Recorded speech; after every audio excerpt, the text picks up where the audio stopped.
This is Pet Life Radio. Let's talk pets. Welcome to Animal Rights on Pet Life Radio. This is your host, Tim Blink, and I'm so glad you're joining us today. We got a fun and exciting show, and I will say it has something to do, I believe, with a schnauzer, and everybody knows here I'm a big schnauzer lover, so I see maybe a little puppy in here that's a schnauzer. But we're going to talk to Ruth Behar and Gabriel Frye-Behar, and they're the authors of the book Pepita Meets Bebita. So we're excited about it. It's a fun book, a great storyline, and I want to talk to them a little bit about the book and about the writing styles and how it all came about. So everybody hang tight. We'll come back right after this commercial break. You're listening to Animal Rights on Pet Life Radio. Take a bite out of your competition. Advertise your business with an ad in Pet Life Radio podcasts and radio shows. There is no other pet-related media that is as large and reaches more pet parents and pet lovers than Pet Life Radio. With over 7 million monthly listeners, Pet Life Radio podcasts are available on all major podcast platforms. And our live radio stream goes out to over 250 million subscribers on iHeartRadio, Odyssey, TuneIn, and other streaming apps. For more information on how you can advertise on the #1 pet podcast and radio network, visit PetLifeRadio.com/advertise today. Let's Talk Pets on PetLifeRadio.com.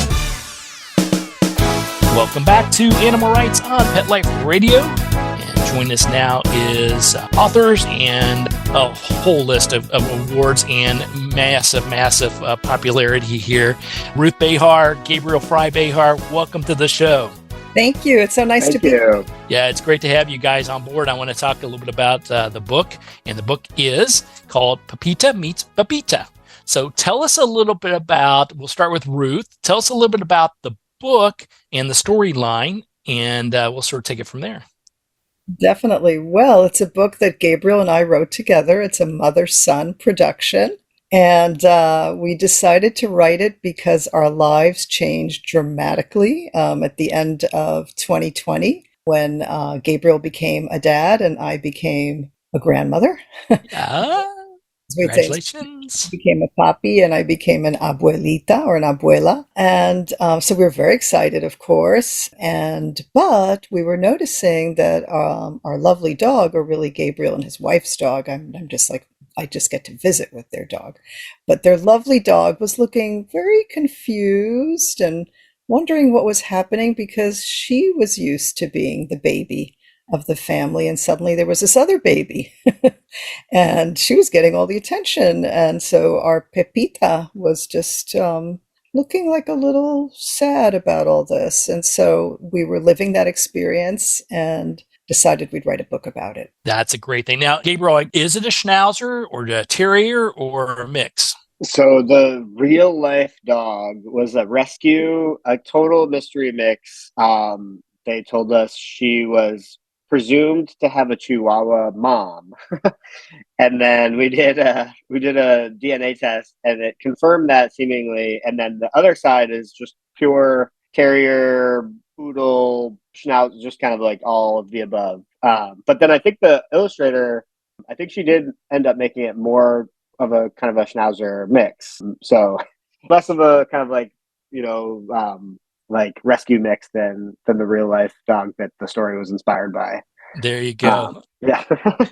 Well, I love it. We're big fans of rescue, obviously, and as you may or may not know, as I alluded to, my home is a schnauzer home for once they're not barking, so an terrier-like for sure. And I used to be the president of a local humane society, and we would get wonderful dogs in and look to get them to their right and perfect forever homes.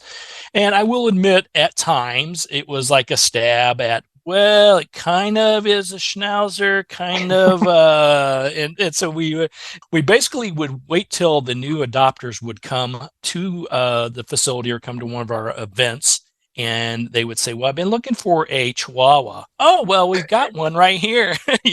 Push down the mustache a little bit. It's a Chihuahua right here.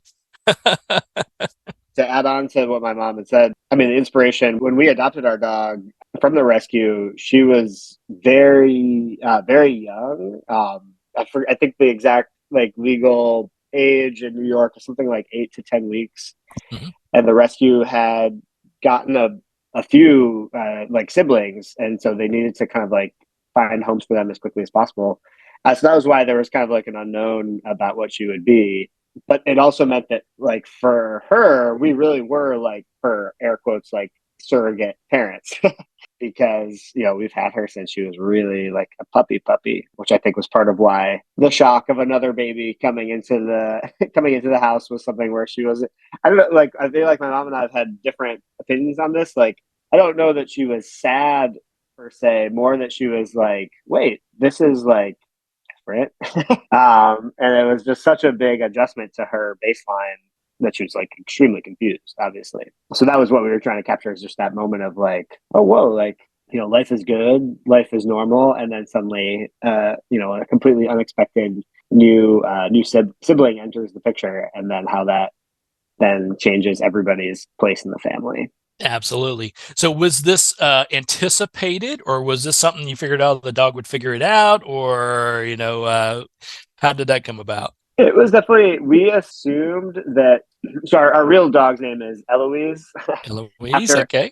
Eloise at the Plaza. And that's very much her spirit also. She's like blonde, fluffy, very like rascally. We assumed that she'd be great, and she has been completely like actually in reality, like she adjusted very quickly.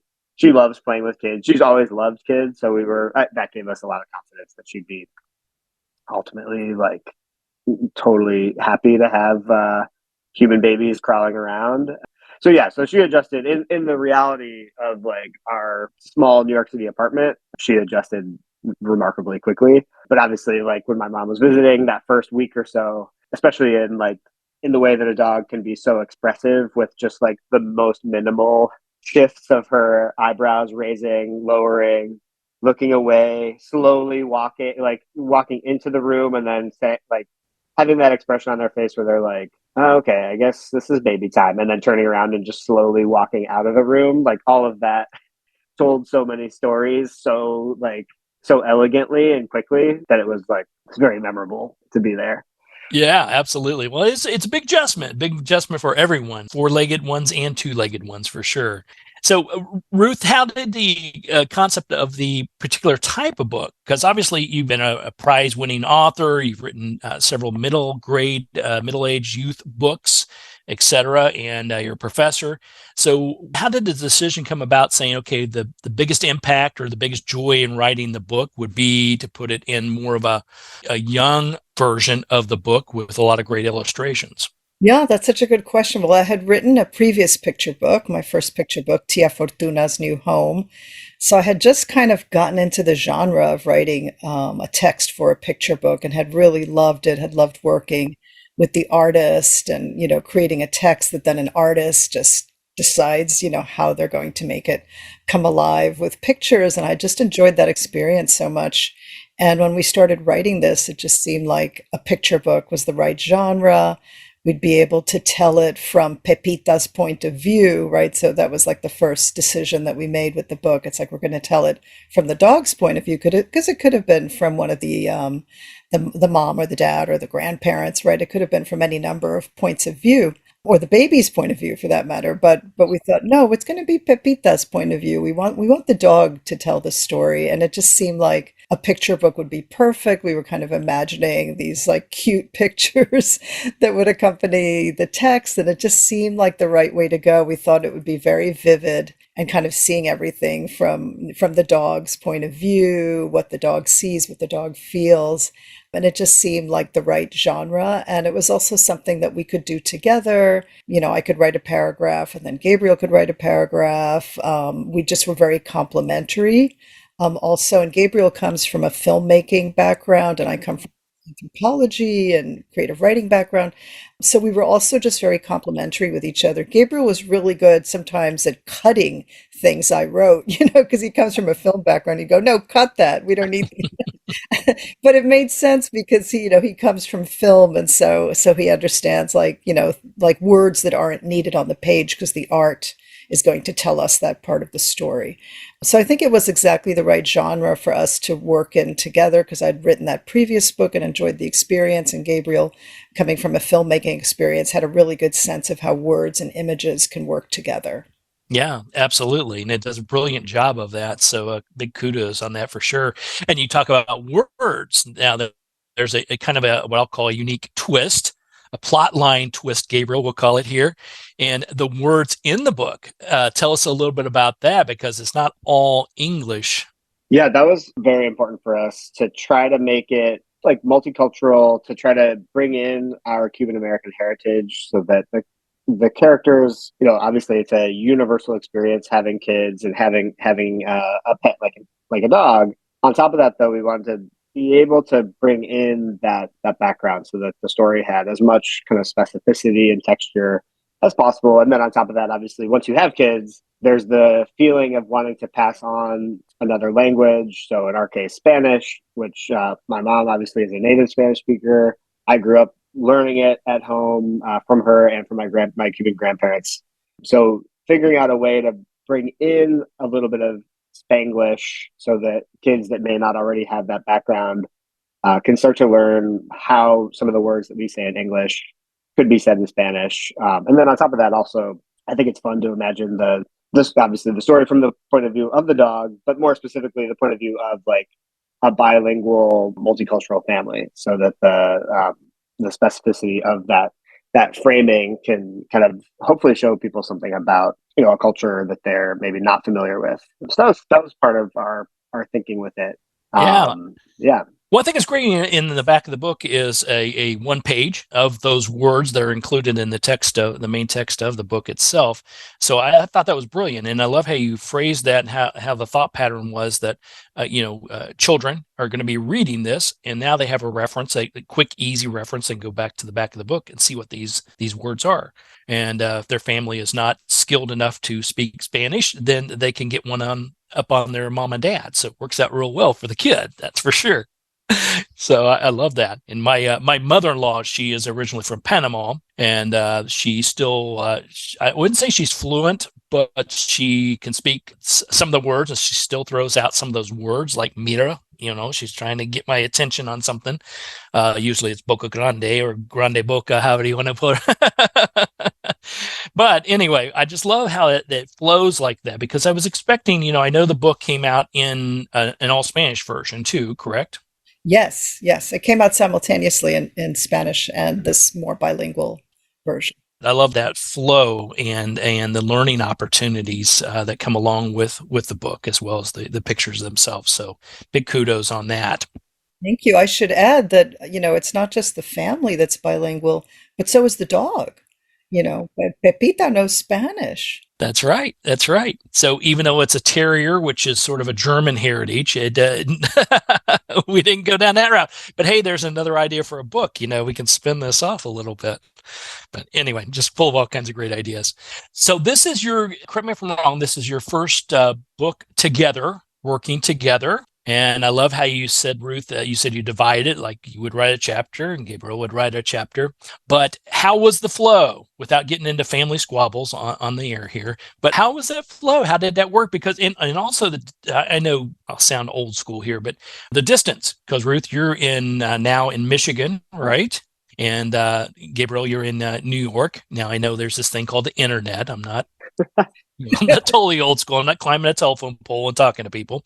But how did that flow work? How did you guys decide what the chapters would be, flowing it back and forth and putting in the right illustrations together? Did you divide it up into different ways other than per chapter? Well, we did get together in person sometimes too, so it wasn't all from a distance, but we definitely were emailing different drafts of the text to one another, and we would just try things out. I would suggest something and write it out, and then Gabriel maybe would rephrase it or change it or say, no, what about this idea? Then I'd get it back from him. I'd go, oh, okay, I really like that, but how about this? And so we were just very good at communicating with each other. And we've joked about this at a recent bookstore event in New York. We were kind of saying that probably with most family members, we wouldn't be able to co-write a book. Exactly. We were joking about this, like this isn't possible with everybody or even with friends. But I think, well, with Gabriel, because he's my son and obviously I adore him, if he says, cut this, I don't like how this sounds, I'm not going to get upset at him. I might get upset at my husband if he told me that, but I'm somehow not going to get upset at my son. And so I think it was productive in that sense because we were really thinking of like what's the best we can do to tell this story and really like getting our egos out of the way and not saying, oh my God, this upsets me because this is like what I wrote.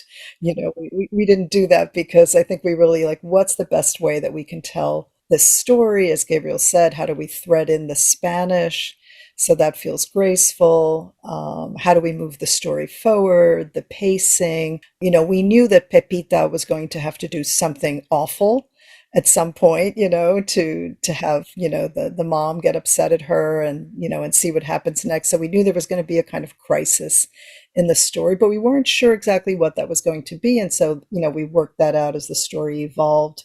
So what's so nice about the writing process is you have an idea of where you're going. But you don't know everything, right? You have to let yourself be surprised by the story itself. And I think that's what happened, that as we were writing, we kind of found the surprises and we found the things that really seemed to move the story forward and to give it just a really nice arc, so that by the end of the story, Pepita's no longer feeling left out, but feeling like, oh, okay, I'm still a member of this family, and now I've got this little human sibling. Gotta love it. Gotta love it.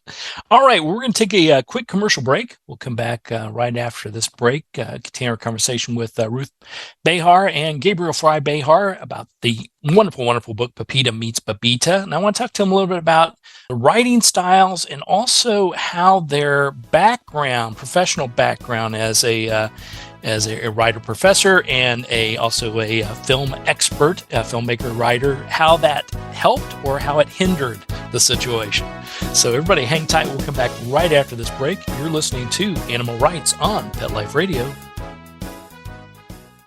Hi, this is Tim Link, animal communicator and pet expert and host of Animal Rights on Pet Life Radio. Have you ever wanted to know what your pet is really thinking? Do you want to find out if they truly understand what you're trying to tell them? Ever wish you could build a better understanding and closer relationship with your pet? Well, now you can. Learning to Communicate with Animals is a 4-part on-demand workshop. In the workshop, you'll learn the essential techniques that are necessary to communicate with animals, including what is animal communication, breathing correctly to achieve the perfect state to communicate with your animals at a deeper level, using guided meditation exercises and method to communicate with animals, and how to send and receive information from your animals. So if you're wanting to learn how to communicate and connect with your animals at a deeper level, visit petliferadio.com/workshop and purchase and download Learning to Communicate with Animals. You'll be glad you did.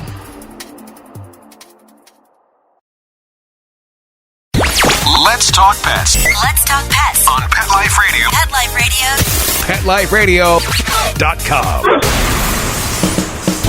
Welcome back to Animal Rights on Pet Life Radio. Continue our conversation with authors Ruth Behar and Gabriel Frye-Behar. And I have to give a shout out. I want to make sure I get Mirabelle's, the illustrator's last name is Lechuga, Maribel Lechuga. Lechuga. There we go. Big shout out to Maribel Lechuga, a wonderful, wonderful illustrator. I just love everything that she did to put together the book. Now, had you worked with Maribel in the past on previous books, or how did that? Because I know selecting an illustrator, sometimes, you think, who do I know and who can I get on the cheap? But for me, it's like you had to be very particular. You had to have someone that really understands the story and what the message is you're trying to get across. Yeah, well, Gabriel and I didn't get to choose Maribel Lechuga. She was found and selected by our publisher and our editor, and which was great. I hadn't worked with her before. My previous book, I worked with a different artist, so I didn't know her until we were introduced to her. And typically, the way it works with a picture book is the publisher will speak to 2 or 3 different illustrators. and see which ones are available, which ones might be most appropriate and suitable for the book. And in this case, Maribel was number one for this book. Unfortunately, she liked the story very, very much. She loves the story. And so she wanted to illustrate it. And she is based in Spain, in Madrid, actually. And I had the good fortune to be in Madrid last summer, and I got to meet her, which was great. So, so we were really working transnationally. And basically, once we finished the text, once we got it to where we wanted it to be, and our editor agreed that it was good to go, then the text was sent to Maribel Lechuga, and then she worked on the art, and we got drafts of the art, first drafts, and we got to see it as sketches, and then we saw it colored in and kind of step by step. And it was great. It was just such a great process to see it coming alive and then deciding what the cover would be. So, so we definitely, got to state our opinions, but we were very happy with the work throughout and very excited to be working with her. Absolutely. And brilliant job. And obviously a good excuse to get to Madrid, Spain. So I love that. Any chance you can get to do that is a win-win. I like it. Now, Gabriel, I sort of teased a little bit before the break about your background. Obviously, a writer, filmmaker, photographer at the NYU Tisch School. So I understand your background. How did you feel about blending this into a book? Did you feel that your skill set and the things you do as a profession helped? I'm sure it did. But were there some ways that was a little bit of a challenge, since it wasn't necessarily a film or something? It was your first picture book that you've worked on. Definitely. I mean, I think and like my mom was saying, like the ways in which film is often about figuring out what the heart of a scene is, trying to drop the audience into things in the middle as much as possible. That is obviously kind of like a blessing and a curse from a writing standpoint when you're working on something for kids, because you need the kind of like the full arc and the full trajectory for it, I think, to really land for children. And having a kid and then now a second kid myself, I was reading picture book after picture book after picture book, night after night after night after night. So I was starting to internalize the kind of almost like the rules of writing a picture book in a meaningful way, I think. And obviously there is overlap. Like any kind of writing is in some ways like the others. There's always linkages, I think, in kind of like foundational storytelling ideas. And the bulk of what I teach is ultimately writing for the screen for actors. So thinking of how you can use your own personal experience in a meaningful way as a writer. So that experience from a teaching standpoint, I think was the most helpful. Thinking of like, okay, this moment in time, I'm experiencing it, and how actually could I translate it? And I've always had this kind of like sticky like idea from actually my own childhood into young adulthood, that it wasn't actually my mom that said it, was my dad. And he would always say things along the lines of, I wish I'd written down some of the stuff that was in my head when you were a kid, because as soon as you weren't a kid, that all kind of like evaporated. If you could never get yourself back in the mind frame of being a parent with a very young kid, as soon as the person grows up, then suddenly you're dealing with first a young adult and then an adult. So the relationship shifts who you are as a parent. So that has always stuck with me. And so when my kids are now old enough to really listen to a book and think about it, that was kind of in the back of my head always, is like, how could I write something that my own kid would respond to? And obviously that was a very special moment when we actually get the book in the mail, open it up, the whole box is sitting there. To her, it's like, okay, here is the book. This is the dog based on our dog. This is the baby based on you when you were a baby. And part of the fun of the book too is obviously also the idea that an older sibling, while the book is from the point of view of a dog, an older sibling could also kind of put themselves in the shoes of the dog. So the dog is also kind of like, in a way, a lens into just what it's like to be an older sibling, and suddenly you have a younger brother or sister. So that was part of what we were hoping would make the book universally relatable, not just to people that have pets, even though that is a big part of it. My dog, my wife and I always joke that like our dog really is our firstborn child. So that was really important to us as a family, but also to making this book come to life in the way that it did, is that the dog's not just a pet for them. It really is their kid. in a really real sense.